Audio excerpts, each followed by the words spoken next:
देखो आज की क्लास में क्लास 12 का चैप्टर 6 का 6.2 जो एक्सरसाइज है इंक्रीजिंग डिक्रीजिंग वो डिस्कस करना है। ठीक है, बहुत ही अच्छा टॉपिक है, इसे देखते हैं। देखो कोई भी फंक्शन अगर हमारा इंक्रीजिंग फॉर्मेट में है,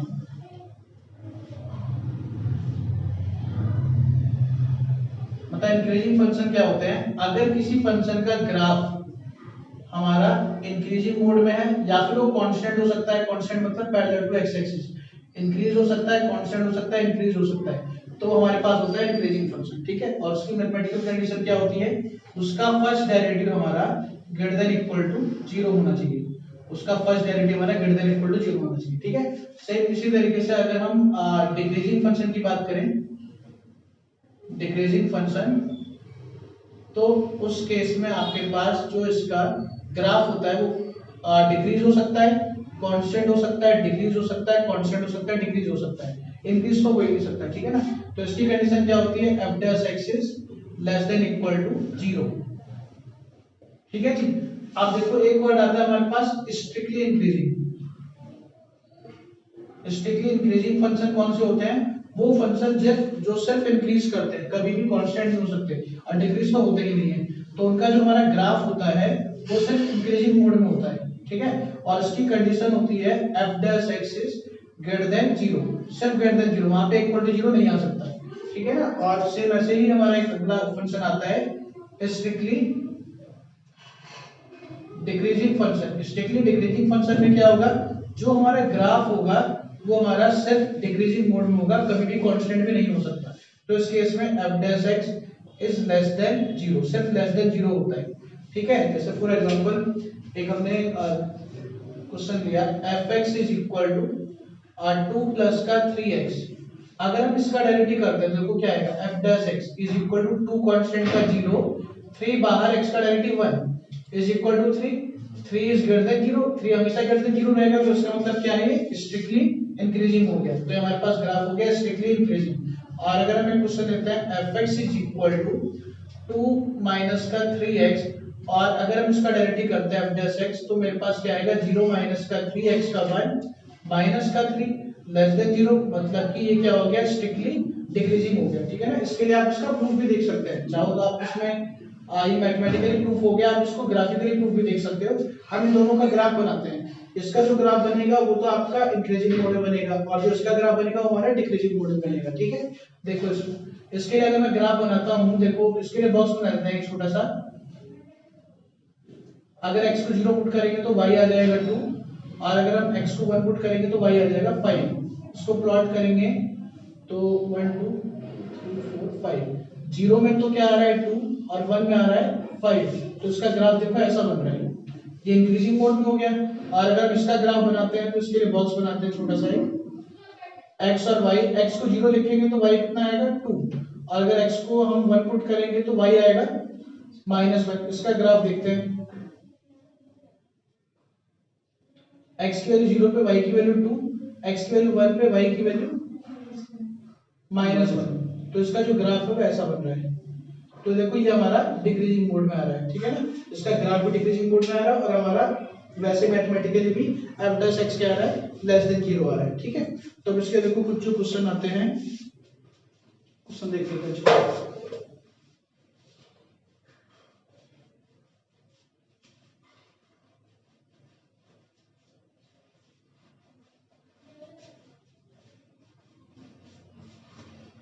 जैसे देखो एक तो बेसिक क्वेश्चन ये आता है कि find intervals in which function fx is equal to 2x square minus का 6x प्लस का 13 इज, इसमें आपको फर्स्ट पार्ट में दे रखा है इंक्रीजिंग फंक्शन, सेकेंड पार्ट में दे रखा है डिक्रीजिंग फंक्शन, और थर्ड में दे रखा है स्ट्रिक्टली इंक्रीजिंग, और फोर्थ में आपको दे रखा है स्ट्रिक्टली डिक्रीजिंग। ठीक है ना, एक में आपको दे रखा है स्ट्रिक्टली इंक्रीजिंग और एक में स्ट्रिक्टली डिक्रीजिंग। तो देखो आपने जो भी पीछे मैंने बताया था f dash x less then 0 greater than 0, वो सारी कंडीशन को फॉलो करती है। हमें fx कितना दे रखा है 2x² माइनस 6x प्लस का 30, इसका हमने डेरिवेटिव किया with respect to x, f dash x is equal to हो गया 4x माइनस का 6x का 1 30 का 0, ये आ गया 4x माइनस का 6। ठीक है, अब फर्स्ट पार्ट के लिए 4 इंक्रीजिंग फंक्शन के लिए क्या होता है, f dash x is greater than equal to 0, यही पढ़ा हमने। फिर यहाँ पे लिखेंगे 4x माइनस का 6 ग्रेटर देन इक्वल टू 0, यहाँ से x आ गया ग्रेटर देन इक्वल टू 6/4 मतलब 3/2। अभी ग्रेटर देन इक्वल टू है ना, तो जब हम इसका इंटरवल लिखेंगे तो यहाँ पे क्या आएगा, क्लोज इंटरवल आएगा, क्योंकि हम 3/2 भी ले सकते हैं और उससे ग्रेटर देन वैल्यू भी ले सकते हैं, तो आएगा 3/2 कोमा इंफिनिटी। ये हमारे पास आ गया इसका फंक्शन, पहले का इंटरवल आ गया आंसर, जिसमें हमारा जो फंक्शन होगा वो एक इंक्रीजिंग फंक्शन होगा।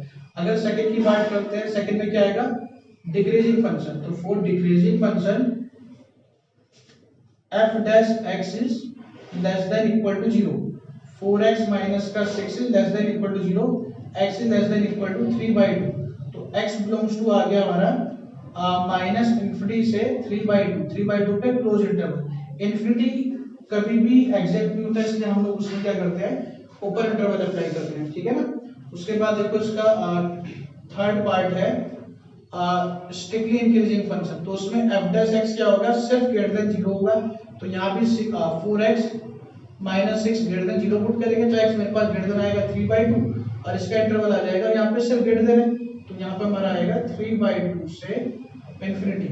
और ऐसे ही इसके फोर्थ पार्ट में स्ट्रिक्टली डिक्रीजिंग बोला है, तो f डैश x हमारे पास आएगा लेस देन 0, मतलब 4x माइनस का 6 less than 0, x less then 3/2, और इसका आंसर आएगा हमारा माइनस इंफिनिटी से 3/2।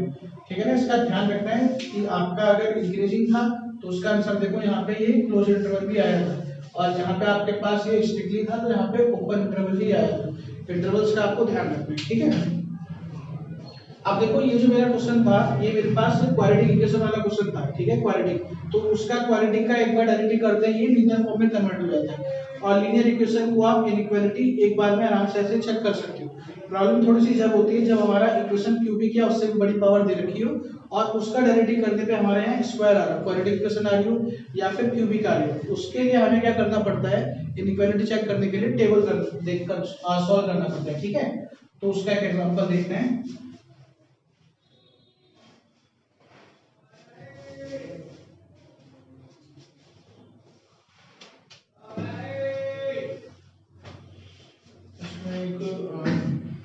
वैसे ही बुक का आपको fx दे रखा है 2x cube minus 3x square और माइनस का 36x प्लस का 7। इसमें आपको इसके स्ट्रिक्टली इंक्रीजिंग और डिक्रीजिंग के इंटरवल निकालने हैं। ठीक है, तो इसका सबसे पहला स्टेप वही डेरिवेटिव करेंगे विद रिस्पेक्ट टू x में, तो f dash x is equal to आ गया 2 बाहर x क्यूब का 3x स्क्वायर माइनस 3 बाहर x स्क्वायर का 2x माइनस 36 बाहर x का डेरिवेटिव 1 और 7 का 0, ये आ गया हमारे पास 18x स्क्वायर माइनस का 12x और माइनस का 36, ये हमारे पास आ गया f डैश x। अब हम यहाँ पे क्या करेंगे, क्रिटिकल वैल्यू फाइंड करेंगे। क्रिटिकल वैल्यू फाइंड करने के लिए हम लोग को क्या करना होगा, इसके फैक्टर करने होंगे। ठीक है, तो ये हमारे पास आएगा 6x square minus 6x minus 36, यहाँ पे अगर हम लोग 6 को मिलेंगे तो आएगा x square minus x minus 6। अब इसके फैक्टर क्या होंगे 2 और 3, तो आएगा 6, यहाँ पे x स्क्वायर प्लस का 2x माइनस का 3x माइनस 6, ये हो गया 6, x को मलूंगा तो आएगा x प्लस 2 और माइनस 3 को मलेंगे तो आएगा x प्लस का 2, ये हो गया 6 टाइम्स x प्लस का 2 और x माइनस का 3, ये हमारे पास के फैक्टर हो गए। अब इसकी क्रिटिकल वैल्यू फाइंड करने के लिए, क्रिटिकल वैल्यू मतलब क्या कि किस पॉइंट से हमारा फंक्शन चेंज हो रहा है, मतलब इंक्रीज हो रहा है डिक्रीज हो रहा है, वो फाइंड करने के लिए हम लोग पुट करेंगे f dash x is equal to 0, तो यहाँ पे आएगा 6 ऑफ x प्लस का 2 x minus 3 is equal to 0, x की वैल्यू क्या आ गई माइनस का 2 और 3। अब हम इसे नंबर लाइन पे प्लॉट करेंगे, नंबर लाइन पे प्लॉट करेंगे माइनस इंफिनिटी और यहाँ पे इंफिनिटी, पहले आएगा माइनस का 2 और फिर आएगा 3। ठीक है, तो इसके इंटरवल बनेंगे पहले माइनस इंफिनिटी से आपका -2 से 3 से इंफिनिटी। ठीक है, तो यहाँ पे इसका टेबल बना के देखो, पहले आएगा इंटरवल्स, ठीक है जी। फिर यहाँ पे आएगा एफ डैश एक्स, ठीक है। उसके बाद फिर एफ डैश एक्स में कितने फैक्टर आए थे एक्स की, 6 नहीं, वेरिएबल फैक्टर मतलब x प्लस 2 और x माइनस 3। तो यहाँ पे लिखेंगे x प्लस का 2 और यहाँ लिखेंगे x माइनस 3 और यहाँ पे इंक्रीजिंग और डिक्रीजिंग आंसर आएगा, ठीक है। अब इंटरवल आ गया माइनस इंफिनिटी से माइनस का 2, माइनस इंफिनिटी से माइनस का 2, माइनस 2 से 3, 3 से इंफिनिटी, ठीक है जी। अब डैश एक्स हमारे पास कैसा आ रहा है, प्लस का 6, एफ डैश एक्स कैसा है प्लस 6, तो इन तीनों में सेम साइन रहेगा प्लस का। अगर यहाँ माइनस 6 होता तो हम तीनों में ही क्या लिखते हैं, माइनस का साइन लिखते हैं, ठीक है ना। उसके बाद देखो माइनस इंफिनिटी से माइनस 2 मतलब माइनस 2 से कोई भी छोटी वैल्यू, माइनस 2 से कोई भी छोटी वैल्यू क्या आएगी, माइनस का 3, वो पुट करेंगे आएगा माइनस 3 प्लस 2 मतलब माइनस 1 मतलब नेगेटिव, माइनस 3 यहाँ पुट करेंगे तो माइनस 3 माइनस 6 नेगेटिव, माइनस 2 और 3 के बीच में 0 आ रहा है, 0 प्लस का 2 इज पॉजिटिव और 0 माइनस 3 नेगेटिव, 3 से बड़ी वैल्यू क्या होगी 4, 4 प्लस का 2 पॉजिटिव, 4 माइनस का 3 पॉजिटिव। अब इनको मल्टीप्लाई करो, plus minus minus, minus minus plus, plus का मतलब हो गया इंक्रीजिंग और प्लस प्लस माइनस का मतलब माइनस मतलब डिक्रीजिंग और प्लस मतलब इंक्रीजिंग। तो अब इसका हम लोग आंसर लिखेंगे, ये आपका टेबल था, इसका हम लोग आंसर इस फॉर्मेट में लिखेंगे, लिखेंगे the given function fx is strictly increasing on, किस में इंक्रीजिंग है, एक तो इस वाले में और इस वाले में। जब दो इंटरवल है तो हम लोग इसे यूनियन में लिखेंगे 3 इंफिनिटी और फिर ऐसे स्ट्रिक्टली डिक्रीजिंग किस में हो जाएगा, इन -2 से 3। ये हमारे पास क्या आ गया, स्ट्रिक्टली डिक्रीजिंग आ गया, ठीक है।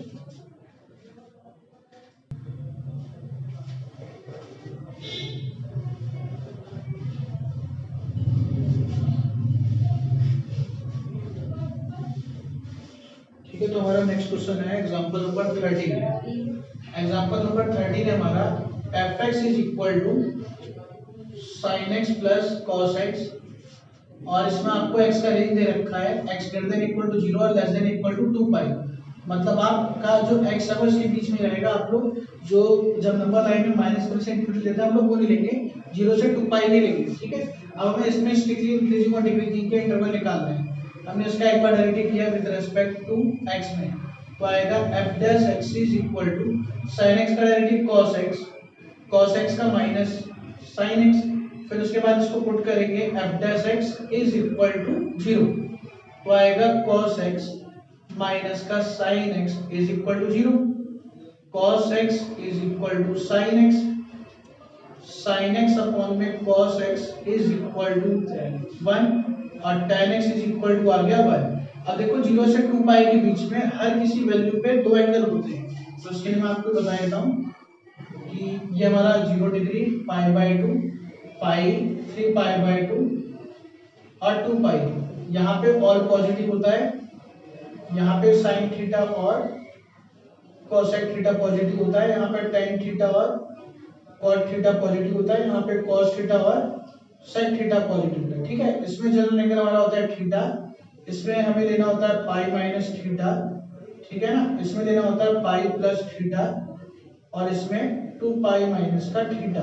वैसे तो और भी एंगल लाई करते हैं, जैसे 90 माइनस थीटा यहाँ लाई करता है, 2 पाई प्लस थीटा यहाँ लाई करता है, मगर ये हर एक क्वाड्रेंट के वो पर्टिकुलर एंगल है जो हमें यूज करने होते हैं दो एंगल निकालने के लिए इन द इंटरवल ऑफ 0 से 2 पाई, मतलब प्रिंसिपल वैल्यू निकालने के लिए, ठीक है।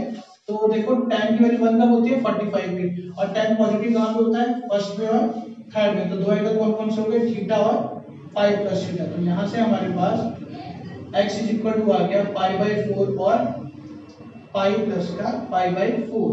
तो x की वैल्यू आ गई पाई बाई 4 और 5 पाई बाई 4। अब इसे हम नंबर लाइन पे प्लॉट करते हैं, तो पहले क्या आएगा 0 आएगा, ठीक है ना, 0 पे क्लोज है, और 2 पाई आएगा, 2 पाई पे भी क्लोज है क्योंकि ये वैल्यू इक्वल टू दे रहा है ना। और यहाँ पे आ गया पाई बाई 4 और 5 पाई बाई 4, ठीक है। अब इसका टेबल बनाते देखो, यहाँ पे आएगा इंटरवल्स, फिर यहाँ पे नेक्स्ट हमारे पास आएगा एफ डैश एक्स, फिर उसके बाद एफ डैश एक्स की वैल्यू क्या आएगी, फैक्टर में आएगी तो सीधा ये वैल्यू उठा के लिख दो, मतलब cos x माइनस का sin x, और उसके बाद हमारे पास इंक्रीजिंग और डिक्रीजिंग, ठीक है जी। अब देखो इंटरवल हमारे पास पहले 0 से पाई बाई 4, 0 से पाई बाई 4, ये हो गया क्लोज इंटरवल, ठीक है ना जी। फिर पाई बाई क्लोज क्यों है, कि गिवन है 0, 0 पे और 2 पाई पे क्लोज आएगा। फिर पाई बाई 4 से 5 पाई बाई 4, पाई बाई 4 से 5 पाई बाई 4, ठीक है। उसके बाद फिर 5 पाई बाई 4 से लेकर के 2 पाई, ये मेरे पास आ गया इंटरवल। अब एफ डैश एक्स मेरे पास कैसा है, पॉजिटिव आया हुआ है, प्लस का कॉस तो मतलब 3 हो गए पॉजिटिव।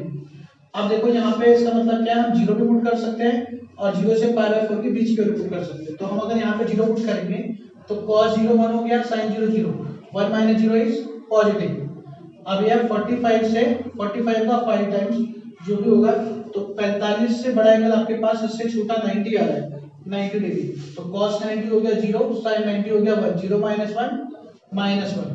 फिर यहाँ पे आ गया इससे बड़ी वैल्यू, और 2 पाई हम यहाँ पुट कर सकते हैं। आपको पता है कि जो वैल्यू 2 पाई की होती है वही वैल्यू 0 डिग्री की होती है, तो 2 पाई का मतलब 0 हो गया। आप यहाँ पे 2 पाई पुट करो या 0 पुट करो, एक ही बात है। तो इसका भी आंसर क्या आएगा, 1 माइनस 0, आपके पास पॉजिटिव इसका आंसर आएगा, ठीक है। अब प्लस इंटू में प्लस हो गया increasing, plus minus decrease, plus plus हो गया इंक्रीज। तो इसका मतलब the function is strictly increasing on, increase in दोनों में हो रहा, मतलब 0 से लेकर के pi by 4 union 5 pi by 4 से लेकर के 2 पाई, और strictly decreasing on pi by 4 से 5 पाई बाई 4। ये हमारे पास इसका फाइनल आंसर आ गया, ठीक है ना। इसी के जैसे एक सेम क्वेश्चन और है जो 2010 में भी आया था, 6 मार्क्स में आया था, बाकी 4 नंबर में तो आ ही चुका है कई बार। वो क्वेश्चन आएगा fx is equal to sin x minus का cos x और 0 less than equal to x less than equal to 2 pi, मतलब x हमारा लाई कर रहा है 0 से 2 पाई। तो बिल्कुल सेम इसी तरीके से वाला क्वेश्चन भी होगा, बस यहाँ पे एंगल चेंज हो जाएगा, वो आप इसके अकॉर्डिंग देख लेना कि कौन सा एंगल सेलेक्ट करना है, ठीक है।